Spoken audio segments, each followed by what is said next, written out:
Good, good. You ready, Mr. Mayor? Whenever you want to count us down. Yes, sir. You'll be live in 5, 4, 3, 2. Good afternoon, everybody. Thank you for joining us today as we discuss efforts by both the City of Austin and Travis County to prepare for the winter season and share some information with you and with other community leaders providing you that information as well. This is an important time. We all feel the chill in the air. We feel it getting colder. We're wearing our heavy coats and we're engaging in different holiday events. But as everybody knows, in recent years, one of the things that we've really attempted to do is make sure we communicate well with the community about the cold weather and how to react to the cold weather. What we've learned in recent years is that extreme winter weather can impact our community, and it can impact our community very suddenly.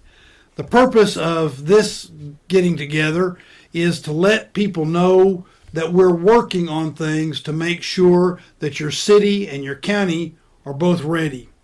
But importantly, we want each person in the city and the county to be well prepared, and that's why we're providing this information.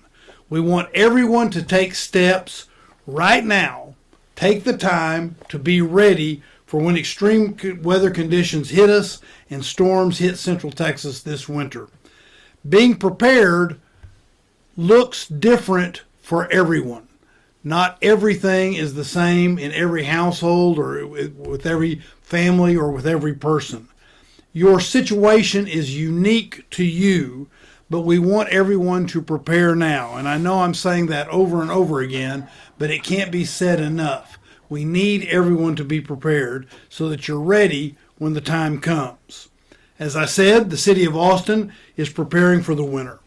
We as a city are preparing by making sure our utilities are ready for severe weather, and in the event of outages, that we're ready to restore service as soon as possible. Let me say this. There will be outages this winter. It is inevitable. Other places have outages too. It's not just something that happens in Austin, Texas.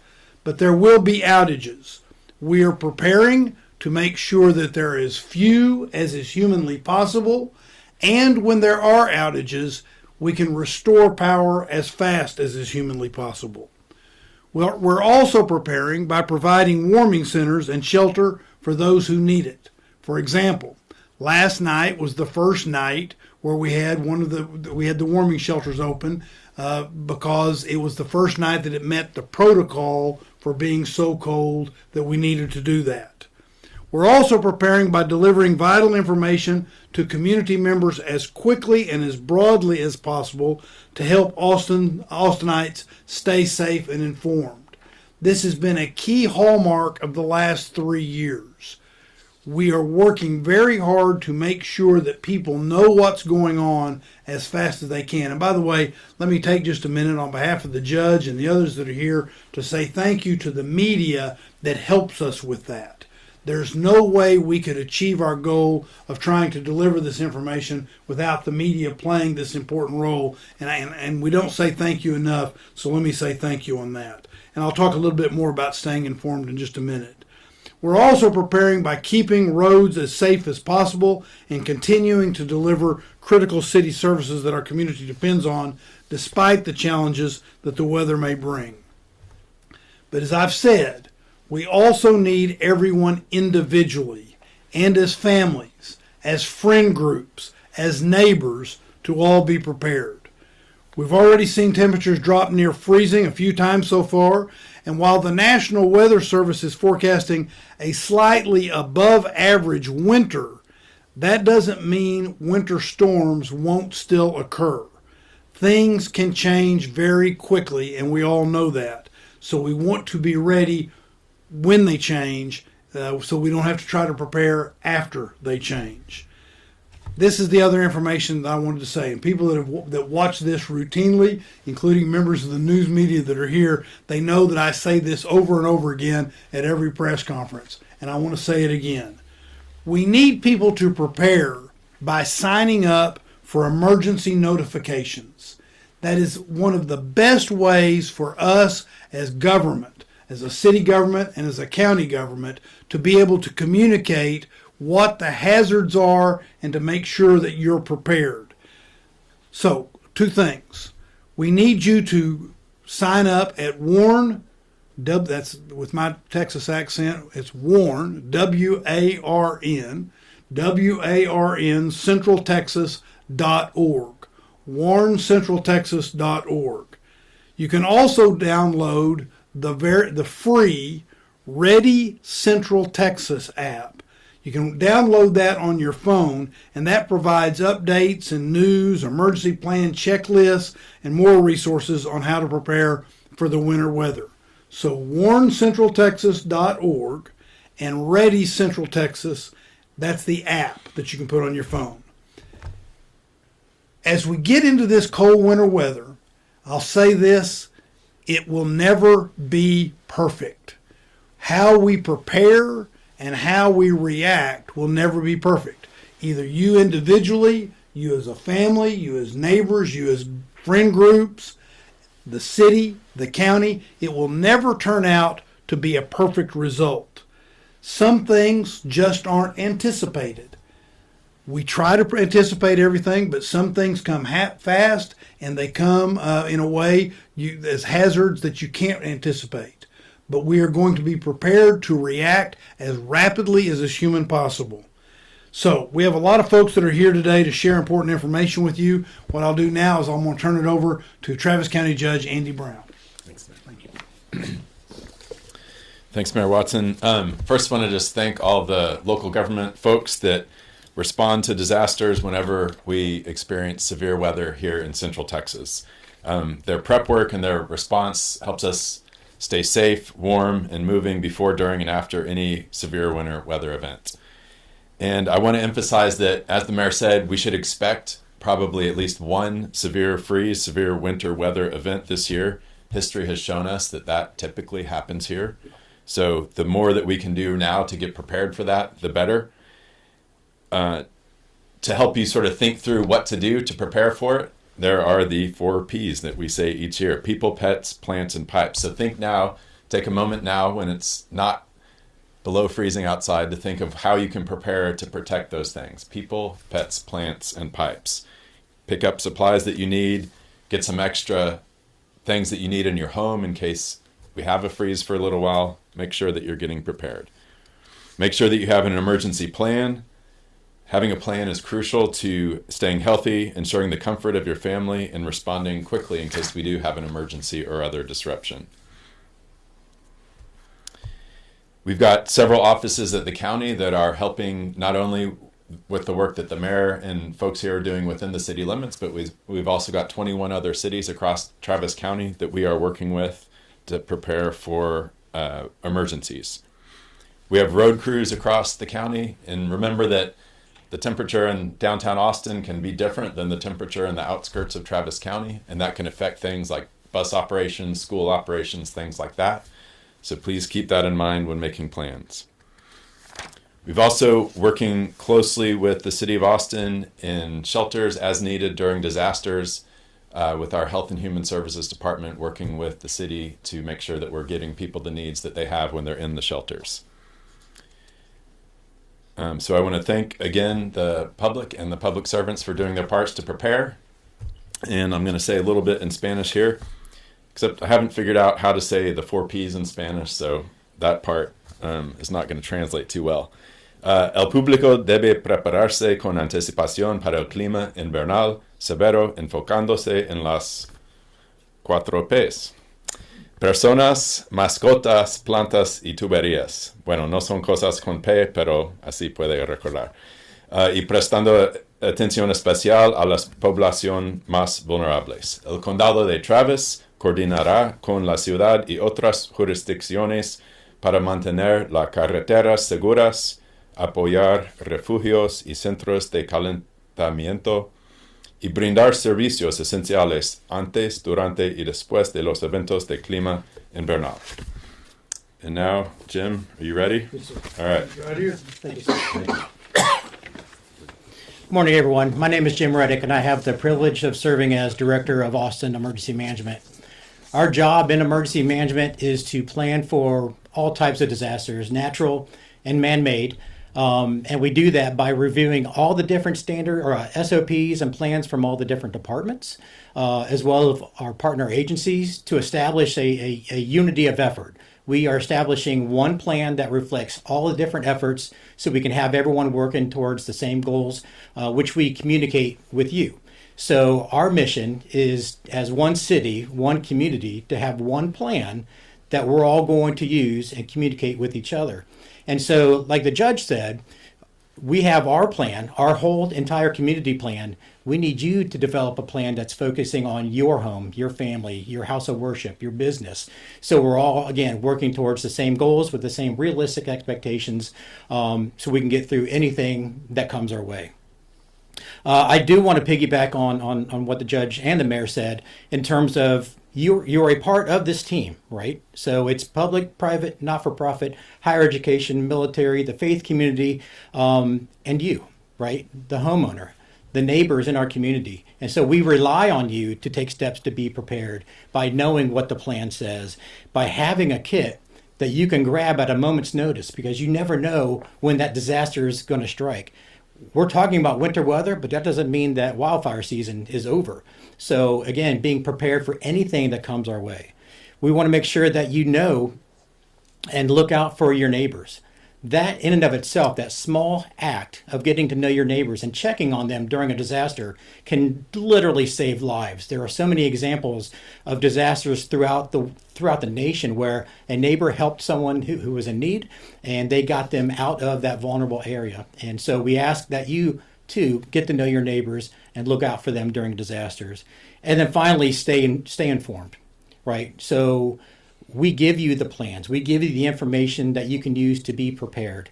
But it's also not a one-way street. We ask for you to give us information before, during, and after an incident as well, because you're out in the community, whereas we may be in the Emergency Operations Center. The more that you can help us inform our plans, inform us of real-time activities and updates throughout an incident, that helps us improve our response. That overall response together as a community. I do want to piggyback on what the mayor said in terms of preparedness looks different for everybody. There's a quote that I really use a lot when I'm developing plans and the emergency management team is developing plans. And it comes from Damian Barr, who essentially says, we're all in the same storm, but we're not all in the same boat. So we may have folks in the community who are on super yachts, and we may have folks in the community who have one oar. And so we want to make sure that we're meeting the needs of the entire community.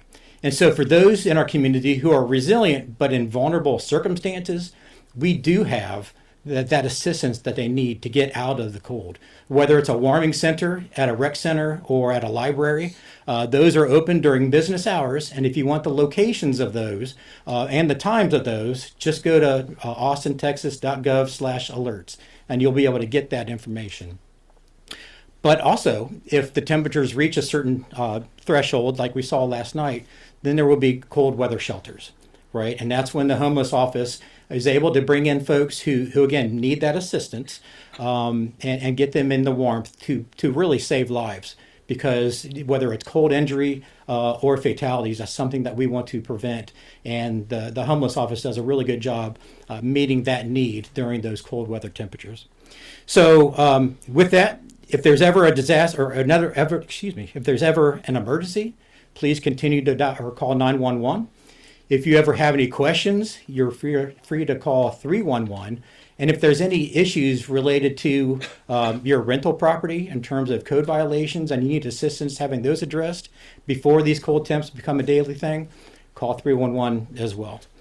So with that, remember readycentraltexas.org for information on which you can use to plan, warncentraltexas.org or the app to get information throughout an incident, because that is our commitment to you, is not only preparing as best we can, but keeping you informed throughout an incident. And with that, I'll turn it over to my friend with Travis County Office of Emergency Management, Blake Clamford. Thank you. Thank you, Jim. Season's greetings. Thank you for being here today. My name is Blake Clanfer. I'm the Chief Deputy Emergency Management Coordinator for Travis County. As everyone here has said, we want you to be ready and resilient when cold, severe weather occurs. Now is the time to get ready. In addition to signing up for Warren Central Texas, it's important to pay attention to the National Weather Service and reputable local news organizations. Also, consider following Travis County's social media accounts for information. We're on Facebook, X, Instagram, and Nextdoor. The Travis County Office of Emergency Management's website, oem.traviscountytx.gov, contains good information for what to do before, during, and after a storm. Additionally, you may find interesting training opportunities for the community. In January, we're going to start posting CERT, Community Emergency Response Team courses, and other outreach events, which might be really useful. You may also click the Contact Us link to request a preparedness talk speaker for your community organization. Last but not least, Judge Brown noted that Travis County Office of Emergency Management will remain in contact with cities and municipalities within Travis County. By working together and preparing properly, we can lessen any damage resulting from severe weather. Now I'll pass the podium to Chief Robert Lickritz with Austin Travis County EMS. Chief. Good afternoon. Rob Lickritz, Chief of Austin Travis County EMS. From our perspective as an EMS department, we've put a lot of effort over the past few years to adapt and change the way that we respond to these winter weather emergencies and how they come. As always, we will continue to respond to 911 calls regardless of what the weather might be. But the way that we do it might change a little bit as we recognize the changing conditions that we might be encountering as well as the weather that we might be encountering. As was mentioned before several times, I can't emphasize enough the need for everyone to prepare. Resiliency is so critical in the community. It's important for everyone here to learn the signs and symptoms of cold-related illness, to pay attention to them. Hypothermia can set in a matter of minutes. If you are out in the cold, be sure to dress in layers and recognize not only the temperature that you're facing in terms of cold, but also recognizing the times that you might sweat under your clothes. And when you take your jackets off and clothes off, and the weather you're facing, that again can cause hypothermia. So dress in layers and be prepared to both don and doff your clothes as necessary. If you do experience a period of time where you do not have power in your home, again, dress in layers and recognize the need to stay in close quarters with your family. Try to confine yourself to one room, preferably in the center of the house. Keep your doors and windows closed. But also recognize that be very cautious in using alternative methods for heating your home. I'm sure that the Austin Fire Department will be speaking to this in a minute, but in regards of ovens and other things, also know the signs and symptoms of carbon monoxide poisoning. To recognize the lethargy that you might experience and be prepared to care for one another. If you are medically vulnerable, be sure to have adequate preparations for your medication as well as your medical devices. You should have a minimum of 7 days of medication available to you. And if you have supplemental oxygen that you're on, again, please keep extra oxygen tanks available to you as you go through this season. One of the number one reasons that Austin Travis County EMS experienced 911 calls during Winter Storm Mara was related to a lack of oxygen for medically vulnerable, as well as a lack of power for those with medical devices. Similarly, if you are on a medical device, please ensure that you keep your devices adequately charged and keep extra batteries as well. In anticipation of the cold weather, we're also preparing ourselves and our fleet for that type of emergencies. We have additional equipment that we have secured over the past few years to ensure that we can continue to respond regardless of the conditions that we experience. And we also have the capacity to modify our guidelines. Many are aware of our collaborative care line and recognizing that when you call 911, we will do our best to solve your problem and provide you services. It may or may not be an ambulance response. We may be able to find other ways that we can solve your problems. We maintain that 24 hours a day, which is relatively new for us over the past few years, so you may not have experienced that during some previous winter storms, but our services are available 24 hours a day, both from an emergency response as well as assisting you with any medical vulnerabilities that you might have. In anticipation of the weather as well, we continue to work in collaboration with the Homeless Strategy Office, with our community health paramedics, to ensure that those that are most vulnerable in our community have the resources that are necessary to keep them safe. We will go out with the Homeless Strategy Office in advance, in anticipation of the weather, to try to encourage individuals to seek out cold weather shelters. And for those that decline or have a reason why they cannot attend cold weather shelters throughout the storm or throughout the weather event, we will continue to be out there revisiting these individuals to ensure that they have the resources that are necessary. And just as we have continued to prepare as a department, again, I encourage all of you to prepare for yourselves. Please have a winter weather plan. Please learn the signs and symptoms of cold weather emergencies. Learn the signs and symptoms of carbon monoxide poisoning. And most of all, I will say, please recognize that for those of you that may not be medically vulnerable, for those of you that may be very resilient, check on your neighbors, get to know your community. There are folks out there that need assistance, and the best thing that we can do in the community is to be good neighbors and ensure that not just ourselves, but that the rest of the community that is out there has the resources they need. And with that, I'll turn it over to Assistant Chief Jeff Kennedy from the Austin Fire Department. Good afternoon again. My name is Jeff Kennedy, Assistant Chief of the Austin Fire Department. According to FEMA, half of all home fires occur in the months of December, January, and February. Over the last 5 years, Austin Fire has responded to 113 of these types of fires over those months. Before cold weather hits, take proactive steps to protect your home and your family. And some of these look like hiring a professional to conduct an inspection of your central heating unit and, of course, your fireplace. And with your fireplace, make sure that that professional does take time to clean and inspect your chimney and vents. Clear the area around your central heating unit and make sure that it's clean and that the filters are also clean. Test smoke alarms and carbon monoxide detectors. Austin Fire has a free smoke alarm program for community members needing assistance. Austinites can call 512-974-0299. Again, 512-974-0299, and someone from the Austin Fire Community Engagement Division will call you back and schedule an appointment for installation. Once winter weather hits, be sure to make safe approaches to warming your home. Space heaters need space and attention. Heaters should be at least 3 feet away from anything that can burn and should be switched off when unattended, particularly when residents are asleep. If using an electrical or a kerosene heater, make sure that it is UL approved and comes with or is equipped with an automatic shutoff in the event that it overheats, tips over, or gets knocked over. Ensure that the flue is open before starting a fire in your fireplace. Portable generators, grills, especially those that use charcoal briquettes, should be used outdoors on flat, fire-resistant surfaces, and also be mindful of the risk of carbon monoxide poisoning when using those devices. Holiday decorations can also be hazard, or at least a fire hazard. Christmas trees in particular, and those that are dry, they can fuel a fire, so please water them daily. If a fire does break out, it can spread quickly to other structures and homes through flames and embers can be carried up to a mile by wind. So, as this is a particular concern for us, it is now even more a concern since we've had close to freezing, and usually when we have these types of conditions, grass and brush are very susceptible to burning. Harden your property against risk by maintaining non-combustible perimeters around your home, at least within those first 5 feet of your home.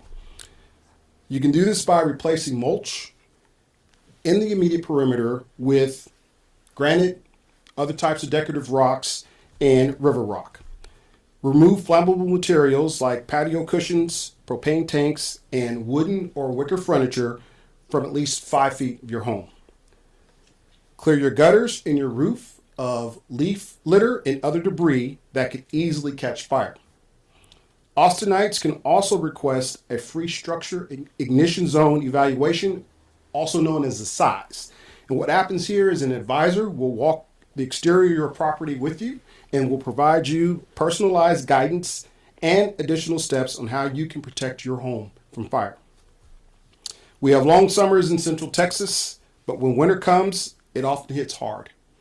Austin Fire 2 is equipped and ready as far as our apparatus and preparation are concerned. We have tire chains, we have winter weather fuel, and things that will make us available to be available to you, our community.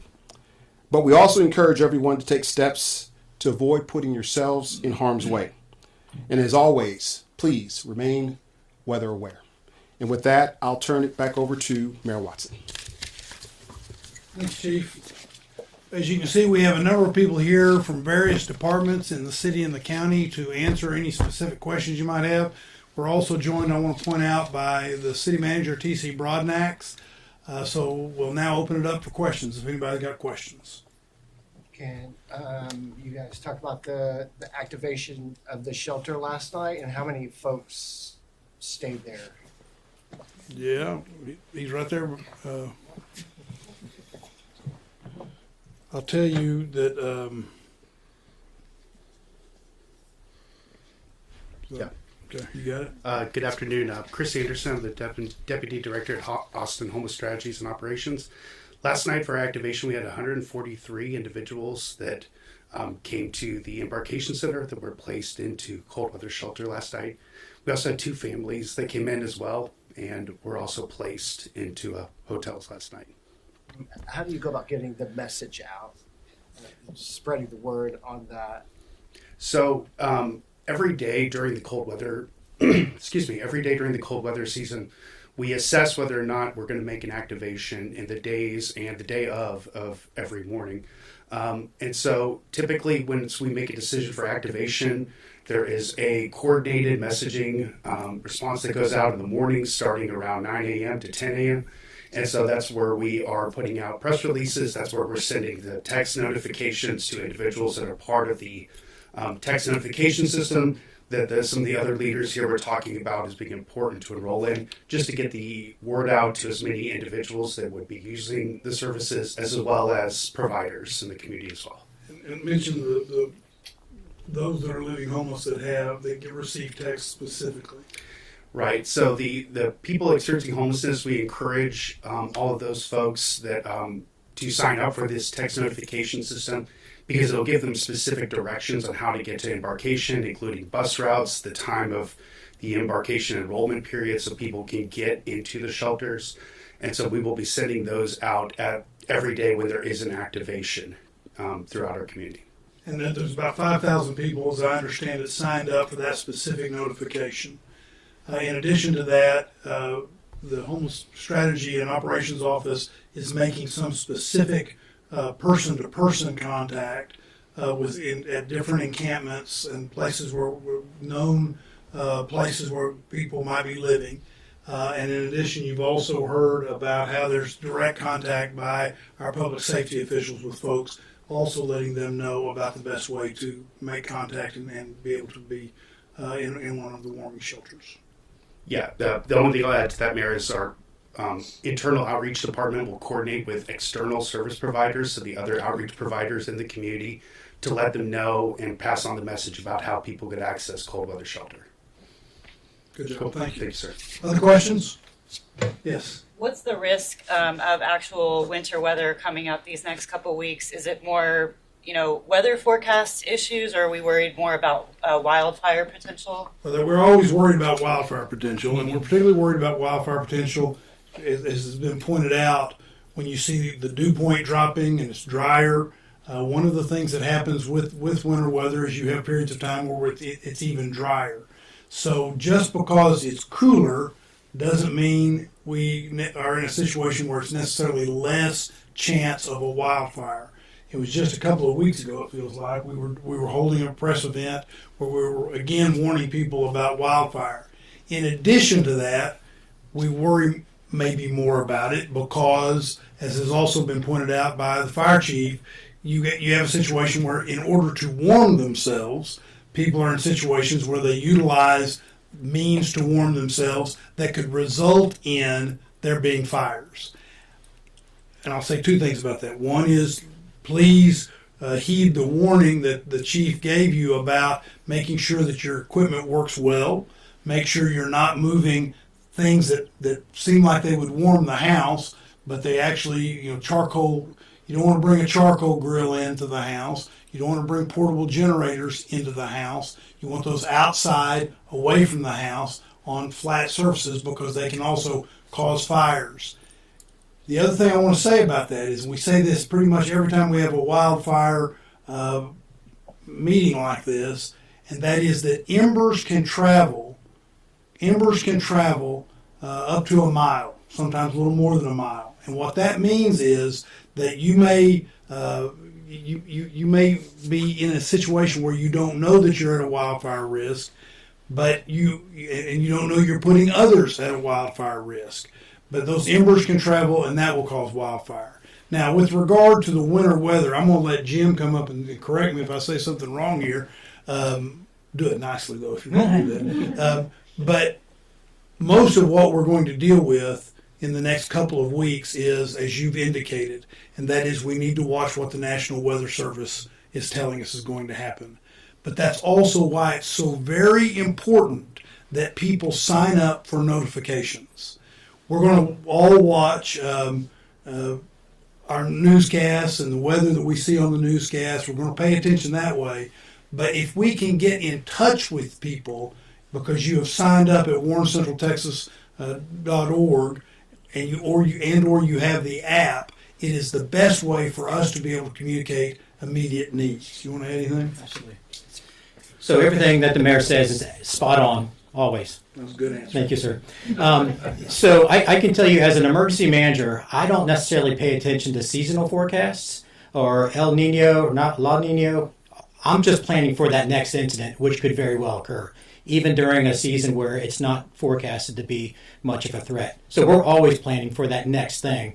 We're always maintaining that forward-leaning posture, always continuously working with our partners, working on our plans, and then training and exercises. So that's our stance moving forward. As far as a forecast for the next couple of weeks, if there's no objections, I'd like to introduce you to Jason Runyon.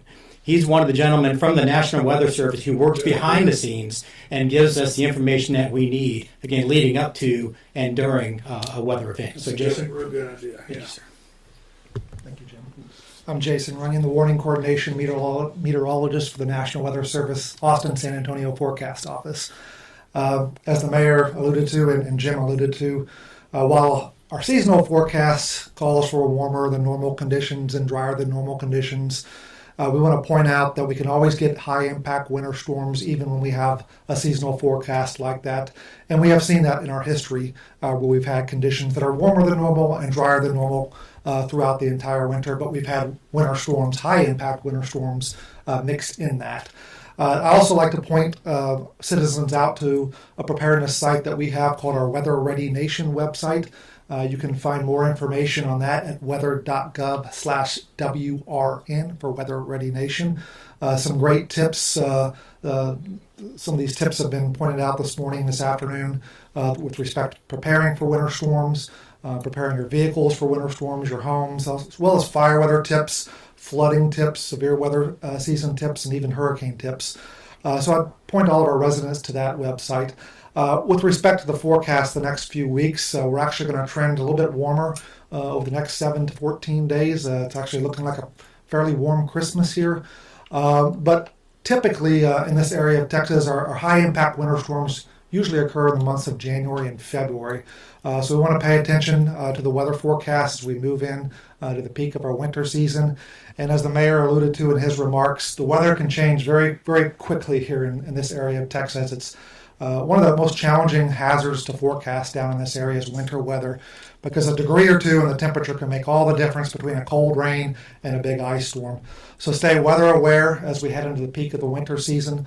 Follow trusted sources. There's a lot of weather information out there on social media, a lot of good information, a lot of inaccurate information. Follow us at weather.gov/Austin. Sign up for warncentraltexas.org and follow your local TV meteorologist here in town. Some of the best ones that I've ever worked with are here in the Austin area. So with that, good. Judge, you want to add anything? Manager, you want to add anything? I'm good, thank you. All right. Thank you all very much for being here and being part of this. As I indicated and the judge has reiterated, this is about everybody, each and everybody being prepared, and we couldn't do it without having the professional media here, so we appreciate you doing that. Thank you all. Everybody stay safe, stay warm, and have a wonderful holiday season. Thank you.